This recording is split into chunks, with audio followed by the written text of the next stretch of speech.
नमस्कार मित्रों, जय सिया राम। मित्रों, आप सभी का मेरे YouTube चैनल विराट ज्योतिष चिंतन में हार्दिक स्वागत है।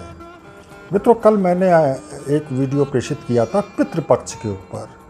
उसमें मैंने आपको पितृपक्ष के विषय में, तिथियों के विषय में और जो आजकल परिवर्तन हो रहे हैं उनके विषय में भी कल बतलाया था।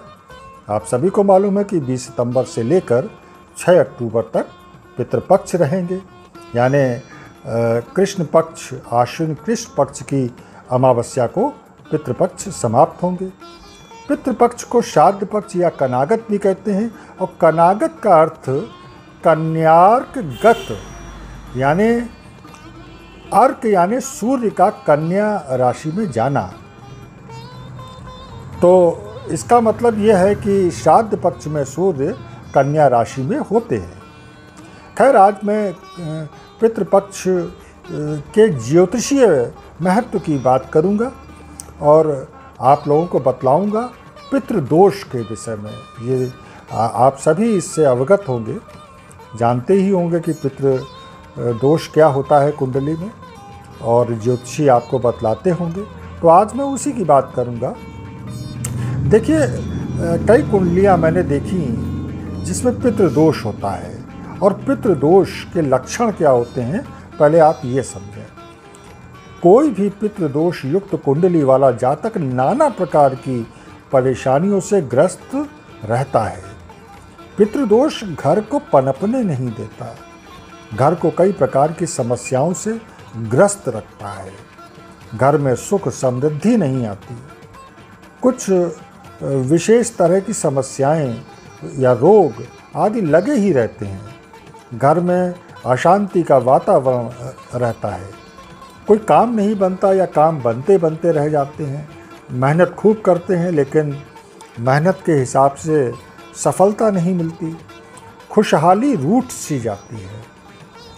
घर के बच्चों के विवाह नहीं होते, तो जब विवाह नहीं होते तो वंश वृद्धि रुक जाती है। घर के सदस्यों को अचानक चोट चपेट लग जाती है। घर के सदस्यों के आपस में लड़ाई झगड़े होते रहते हैं, वैचारिक मतभेद रहते हैं। तो ये सब कुछ लक्षण थे, तो समझ लेना चाहिए कि ये सब लक्षण पितृदोष की तरफ इशारा कर रहे हैं। ये सब बातें पितृदोष के कारण ही उत्पन्न हो रही हैं। अब मैं बात करता हूँ कि पितृदोष होता कब है। देखिए, कुंडली में जब सूर्य या चंद्रमा राहु के साथ हो या राहु के नक्षत्र में हो, और इस पर भी यदि शनि का भी प्रभाव इन पर पड़ रहा हो, तो फिर पितृदोष और भी ज़्यादा प्रभावी हो जाता है। पितृदोष पितृ और मातृ दोनों तरफ से आ सकता है। कभी कभी तो ये पीढ़ी दर पीढ़ी चलता हुआ दिखता है। दरअसल अपने सनातन धर्म में अपनी मान्यता यह रही है कि पुनर्जन्म होता है, रिबर्थ की मान्यता रही है, पुनर्जन्म।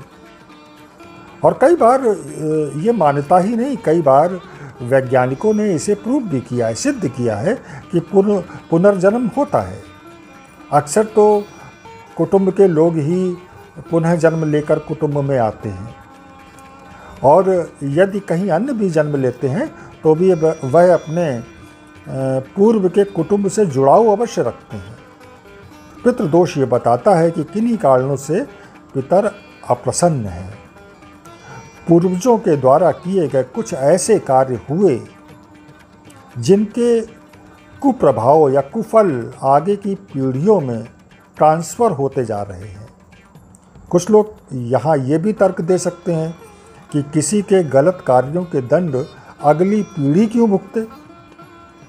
तो ये कुतर्क है, क्योंकि जब आपने देखा होगा कि कुछ खास डॉक्टर्स बताते हैं कि कुछ खास रोग ऐसे होते हैं जो पीढ़ी दर पीढ़ी हस्तांतरित होते हैं।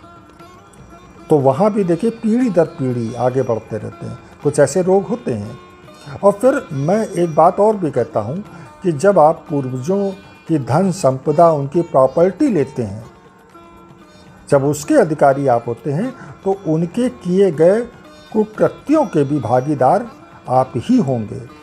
तो वे कुछ जब खास रोग पीढ़ी दर पीढ़ी ट्रांसफ़र हो सकते हैं, तो फिर पूर्वजों के कुकृत्य क्यों नहीं ट्रांसफ़र हो सकते और आप उसमें भागीदार क्यों नहीं होंगे उनके कुकृत्यों में, क्योंकि जब आप उनकी प्रॉपर्टी में भागीदार हैं।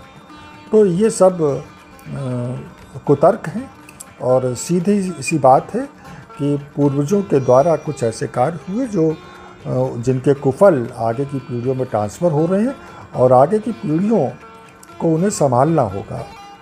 अच्छा या बुरा आने वाली पीढ़ियों पर अपना प्रभाव अवश्य डालते हैं।